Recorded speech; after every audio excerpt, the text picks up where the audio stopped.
Hello दोस्तों, आज के हम इस वीडियो में बात करेंगे आगामी केबीसी सीजन 12 के बारे में। जैसा कि आप लोग जानते हैं कि केबीसी के 11 सीजन पूरे हो चुके हैं और 12 सीजन शुरू होने वाला है।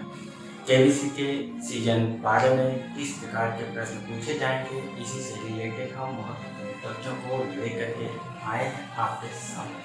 प्रत्येक वीडियो में हम एक नए टॉपिक के साथ आएंगे और आपको बताएंगे कि केबीसी में किस प्रकार के प्रश्न पूछे जा सकते हैं। दोस्तों, अब तक के 11 सीजन में हमने देखा कि केबीसी में 2 प्रमुख चरण होते हैं। जो प्रथम चरण जो 5 क्वेश्चन का होता है, द्वितीय चरण 10 क्वेश्चन का। यदि हम इन 2 पड़ाव को आसानी से पार कर लेते हैं तो 3,20,000 की राशि अवश्य जीत करके आते हैं। यदि कोई प्रतियोगी इन दोनों पड़ाव को आसानी से पार कर ले, अपनी लाइफ लाइन को ना गवाए, तो वह एक अच्छी रकम जीत सकता है। इसके लिए दोस्तों, हम आगामी केबीसी में पूछे जाने वाले महत्वपूर्ण प्रश्नों से रिलेटेड टॉपिक को लेकर आएंगे और उसमें जिक्र करेंगे किस टॉपिक से किस प्रकार के महत्वपूर्ण प्रश्न पूछे जा सकते हैं।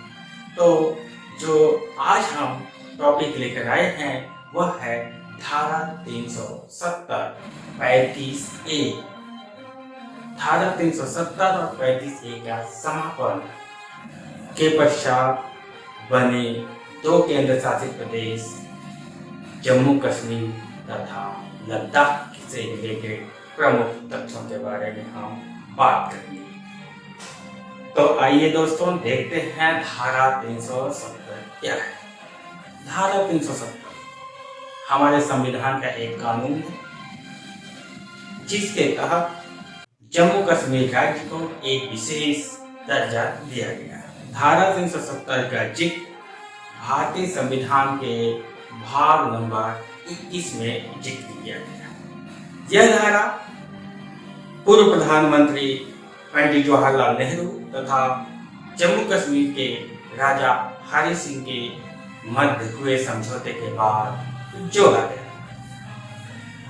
जिसके तहत जम्मू कश्मीर को एक विशेष राज्य का दर्जा दिया गया।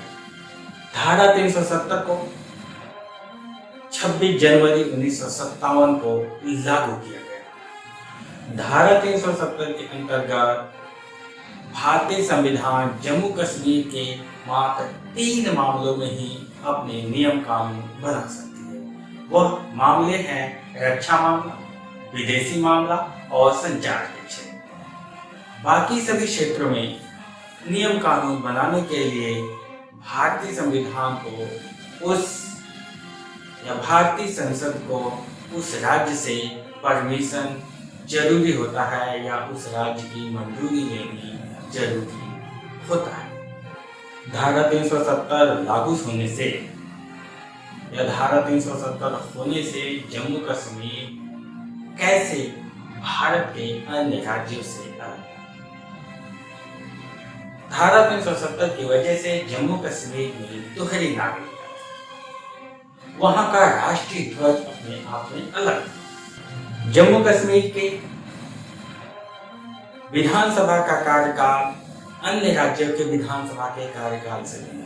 जम्मू कश्मीर राज्य का विधानसभा का कार्यकाल 6 वर्ष का होता था और जबकि भारत के अन्य राज्यों के विधानसभा के कार्यकाल 5 वर्ष के होते थे। यदि कोई व्यक्ति भारत के राष्ट्रीय ध्वज को जम्मू कश्मीर के क्षेत्र में अपमानित करता था तो उसे अपमान या उसे दंड पात्र नहीं समझा जाता था। धारा 370 के कारण जम्मू कश्मीर राज्य भारत के सर्वोच्च न्यायालय के सभी नियमों को मानने के लिए बाध्य नहीं था। जम्मू कश्मीर के क्षेत्र में भारत के कानून सीमित थे। यदि जम्मू कश्मीर की कोई लड़की भारत के अन्य किसी राज्य से एक लड़के से शादी करती थी तो उसकी नागरिकता चली जाती थी। जबकि यदि जम्मू कश्मीर को लड़की पाकिस्तान के किसी लड़के से शादी करती थी तो उसकी नागरिकता बनी रहती थी। इससे ये नुकसान था कि यदि कोई पाकिस्तान का व्यक्ति आकर के जम्मू कश्मीर के किसी लड़के से शादी कर लेते थे, पाकिस्तान का कोई लड़का जम्मू कश्मीर के किसी भी लड़की से शादी करता था, जिसके कारण उसे नागरिकता जम्मू कश्मीर की मिल जाती थी, जिससे पाकिस्तानियों को भारत में नागरिकता लेना आसान था। धारा 370 के कारण जम्मू कश्मीर में RTI, RTE, CAG नहीं काम करते थे या लागू नहीं किए जा सकते। कश्मीर की महिलाओं के लिए शरीयत कानून होता। भारत के किसी अन्य राज्य का व्यक्ति जम्मू कश्मीर में जमीन नहीं खरीद सकता। ये बहुत सारी सुविधाएं या विशेष अधिकार जम्मू कश्मीर के पास थे। प्रश्न ये बनता है कि KBC में इस प्रकार के प्रश्न पूछे जा सकते हैं। तो सिंपल प्रश्न अगर पूछा जाएगा, अगर प्रथम चरण का प्रश्न होगा तो सीधे पूछा जाएगा, जम्मू कश्मीर के लिए भारतीय संविधान का कौन सा आर्टिकल या कौन सी धारा जो विशेष अधिकार देती है, तो वह धारा 370। इसी प्रश्न को थोड़ा सा और कठिन बनाया जाए तो पूछा जाएगा कि धारा 370 का जिक्र भारतीय संविधान के किस भाग में किया गया है, तो उत्तर आता है भाग नंबर 21 के अंतर्गत। जम्मू कश्मीर में धारा 370 किन दो व्यक्तियों के बीच मध्यस्थता के बाद अस्तित्व में आया, तो नाम आएगा पूर्व प्रधानमंत्री पंडित जवाहरलाल नेहरू तथा कश्मीर के राजा हरि सिंह। सीधे सीधे प्रश्न आ सकता है कि भारतीय संविधान जम्मू कश्मीर के लिए किन किन मामलों में अपना नियम बना सकती है या नहीं बना सकती, तो वो 3 मामले हैं। प्रथम चरण का प्रश्न होगा तो पूछा जाए कितने मामलों में बना सकती है, तो 3 मामले उत्तर होंगे। परंतु यदि यही क्वेश्चन द्वितीय चरण में चला जाए तो पूछा जाएगा इनमें से किन मामलों में, जम्मू कश्मीर के किन मामलों में भारतीय संसद नियम नहीं बना सकती है, तो 3 मामले हैं जिसमें बना सकती है। वो है रक्षा मामले में, विदेशी मामले में और संचार के मामले में। तीसरा ऑप्शन कुछ भी हो सकता है, लैंड के मामले में। इस तरीके से करके प्रश्न पूछे जा सकते हैं। किसी भी टॉपिक को पढ़ने से पहले उसके बहुत ही क्रिटिकल तरीके से एनालिसिस करके उससे क्वेश्चन निकालने हैं, ताकि क्वेश्चन चाहे किसी भी प्रकार से पूछा जाए उसका उत्तर हमारे सामने सही है। इसके बाद आता है आर्टिकल 35A। आर्टिकल 35A के तहत जम्मू कश्मीर की विधानमंडल को एक विशेष अधिकार दिया गया कि वो निर्धारित करे कि उस राज्य के कौन से लोग निवासी हैं, ताकि उनको वो मूलभूत सुविधाएं प्रदान की जा सके। तो जम्मू कश्मीर में कौन स्थायी निवासी है, किसको आरक्षण मिलना चाहिए, किसको लाभ मिलना चाहिए और उन्हें सार्वजनिक क्षेत्र में आरक्षण दिया जाना चाहिए, कौन से लोग वहां संपत्ति खरीद सकते हैं, ये सब पावर जो है 35A के तहत जम्मू कश्मीर को दिया गया था। यह नियम भारत के पूर्व राष्ट्रपति डॉक्टर राजेंद्र प्रसाद के हस्ताक्षर के बाद 14 मई 1954 को भारतीय संविधान में जोड़ा गया, जिसके तहत जम्मू कश्मीर के लोगों को विशेष अधिकार दिए गए, जिसमें यह निर्धारित किया जाता था कौन सा व्यक्ति उस राज्य का निवासी है और कौन से लोग नहीं है, किसे आरक्षण मिलना चाहिए, किसे आरक्षण नहीं मिलना चाहिए। तो कई प्रकार की विशेष अधिकार जम्मू कश्मीर में।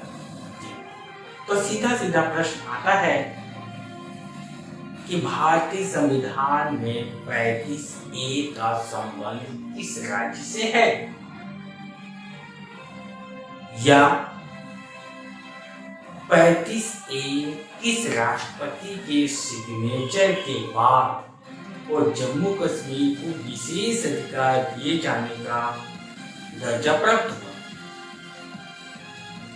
या 35A के तहत जम्मू कश्मीर किन क्षेत्रों में अपना विशेष अधिकार का प्रयोग कर सकता है? तो वो है वहाँ के निवासी हैं, उनको आरक्षण मिलना है, या दूसरी जो छात्रवृत्ति हैं या दूसरी सुविधाएं हैं वो दिया जाना चाहिए या नहीं दिया जाना चाहिए, वह उसका जिक्र भारतीय संविधान के अनुच्छेद 35A में जिक्र किया गया। 35A ही यह निर्धारित करता है कि जम्मू कश्मीर में कौन सा व्यक्ति वोटिंग कर सकता है या नहीं कर सकता। तो विभिन्न प्रकार के प्रश्न इन दो सेक्टर से, धारा 370 जिसका संबंध जम्मू कश्मीर से है और 35A इसका भी संबंध जम्मू कश्मीर से है, जिसके तहत जम्मू कश्मीर को विशेष अधिकार दिए। अब हम बात करेंगे धारा 370 तथा 35A का समापन, ये कैसे समाप्त हुआ और कब समाप्त हुआ। दोस्तों, अभी तक हमने देखा जम्मू कश्मीर के ये जो धारा 370 और 35A की क्या क्या प्रावधान थे। अब हम बात करेंगे जब आर्टिकल 35A यह निर्धारित करता है कि जम्मू कश्मीर का कौन सा व्यक्ति उस राज्य का नागरिक है या नहीं। यदि कोई व्यक्ति 14 मई 1954 तक उस राज्य का नागरिक रहा है तो वह आगे भी उस राज्य का नागरिक होगा। यदि कोई व्यक्ति 14 मई 1954 तक उस राज्य का नागरिक नहीं रहा है तो उस राज्य की नागरिकता के लिए उसे पिछले 10 साल तक उस राज्य में रहा हो तो उस राज्य का नागरिक हो सकता है, या वह उस राज्य में अपनी संपत्ति खरीद रखी हो, इस आधार पर उस व्यक्ति को उस राज्य की नागरिकता मिल जाए। तो हम बात करते हैं धारा 370 और 35A कैसे समाप्त हो। दोस्तों, किसी भी नियम को समाप्त करने के लिए वह नियम संसद से पास होना जरूरी होता है। तो संसद से कोई नियम पास होने के लिए सबसे पहले या तो लोकसभा में या तो राज्यसभा में पेश किया जाता है, उसके बाद राष्ट्रपति के हाथों में जाता है। जब राष्ट्रपति का उस पर सिग्नेचर हो जाता है उसके बाद वह विधेयक कानून बन जाता है, फिर उसे लागू किया जाता है। तो धारा 370 और 35 के समापन में हमारे गृह मंत्री अमित शाह जी ने जम्मू कश्मीर पुनर्गठन विधेयक 2019 को राज्यसभा में 5 अगस्त 2019 को रखा, जिसमें यह विधेयक बहुत ही आसानी से पास हो गया। इस विधेयक के पक्ष में 125 वोट पड़े, जबकि विपक्ष में कुल 61 वोट ही मिले। राज्यसभा से इस विधेयक के पास होने के बाद इस विधेयक को पुनः लोकसभा में पेश किया गया। लोकसभा में यह विधेयक बहुत ही आसानी से पास हुआ, जिसमें इस विधेयक के फेवर में 370 वोट पड़े, जबकि उसके विपक्ष में मात्र 70 वोट ही। तो यह विधेयक लोकसभा और राज्यसभा से पास होने के बाद 9 अगस्त 2019 को हमारे देश के राष्ट्रपति माननीय रामनाथ कोविंद के समक्ष प्रस्तुत किया गया और उनके हस्ताक्षर के बाद यह कानून बन गया। राष्ट्रपति की मंजूरी मिलने के बाद 11 अगस्त 2019 को जम्मू कश्मीर से धारा 370 और 35A को हटा दिया। धारा 370 और 35 हटने के बाद जम्मू कश्मीर राज्य 2 केंद्र शासित प्रदेशों में विभक्त कर दिया गया। एक केंद्र शासित प्रदेश बना जम्मू कश्मीर, दूसरा लद्दाख। लद्दाख में मात्र 2 ही जिले रखे गए, लेह और कारगिल। वहीं जम्मू कश्मीर में कुल 22 जिले रखे गए, परंतु इसे लागू जो है 31 अक्टूबर 2019 को हमारे पूर्व गृह मंत्री सरदार वल्लभ भाई पटेल की जयंती पर इसे लागू किया गया। लागू करने के पश्चात जो है जम्मू कश्मीर को 2 केंद्र शासित प्रदेशों में बांट दिया गया। एक केंद्र शासित प्रदेश बना जम्मू कश्मीर, दूसरा केंद्र शासित प्रदेश बना लद्दाख।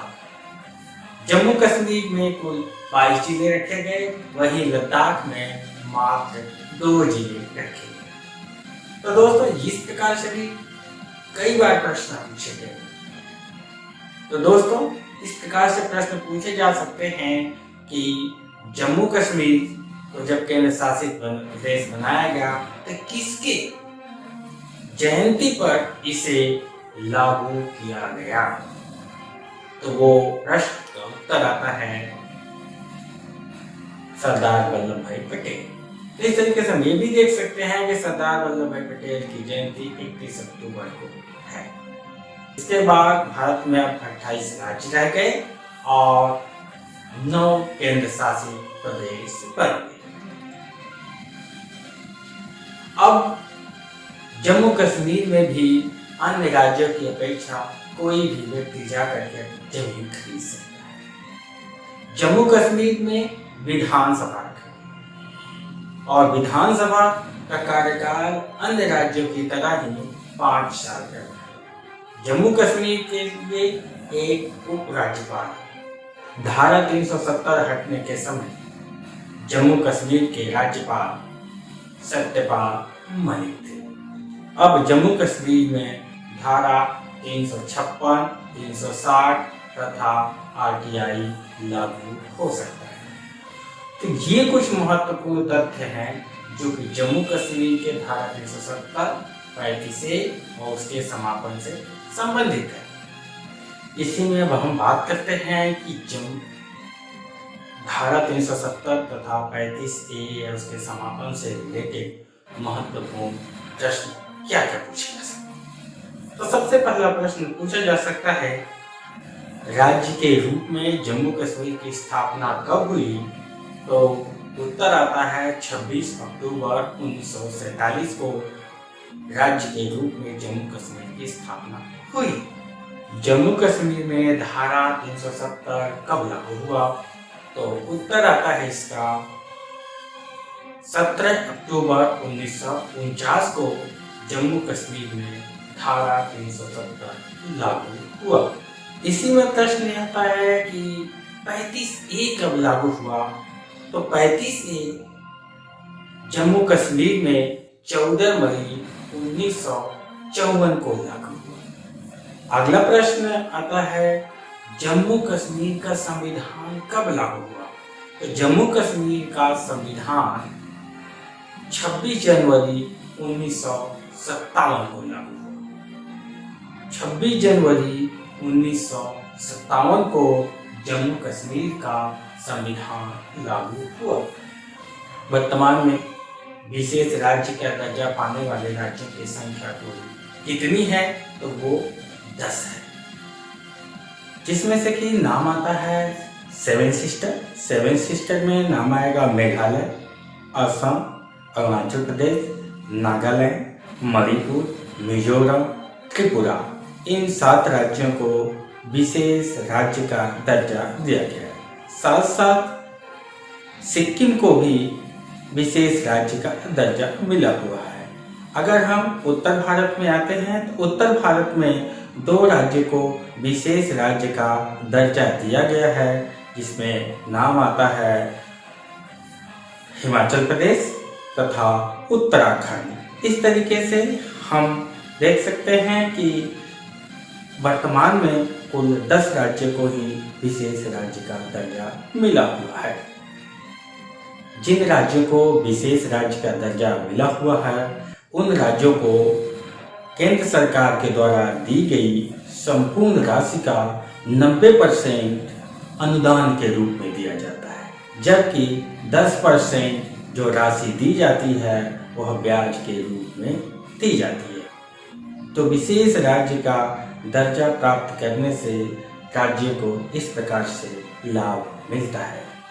जम्मू कश्मीर को विशेष राज्य का दर्जा कब समाप्त हुआ?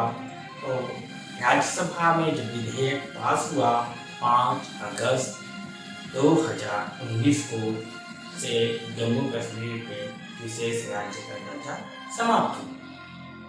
5 अगस्त 2019 को जम्मू कश्मीर को विशेष राज्य का दर्जा समाप्त हुआ। जम्मू कश्मीर के विशेष राज्य का दर्जा समाप्त होने के बाद जम्मू कश्मीर जब 2 केंद्र शासित प्रदेशों के रूप में अस्तित्व में आया, तब किस तारीख से जो यह अस्तित्व में आधिकारिक रूप से आया? तो आधिकारिक रूप से 31 अक्टूबर 2019 को आधिकारिक रूप से ये 2 केंद्र शासित प्रदेश बने। ये दोनों केंद्र शासित प्रदेश आधिकारिक रूप से पूर्व गृह मंत्री सरदार वल्लभ भाई पटेल के जन्मदिन के दिन ही इनको आधिकारिक मान्यता दी। इस तरीके से भी प्रश्न आ जाता है कि धारा 370 का जिक्र भारतीय संविधान के किस भाग में किया गया है?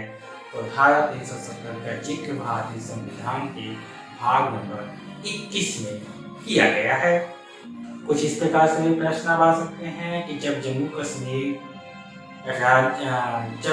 कश्मीर राज्य था, वर्तमान में तो केंद्र शासित प्रदेश है, परंतु जब जम्मू कश्मीर राज्य था तो जम्मू कश्मीर में विधानसभा का कार्यकाल कितना हुआ करता था?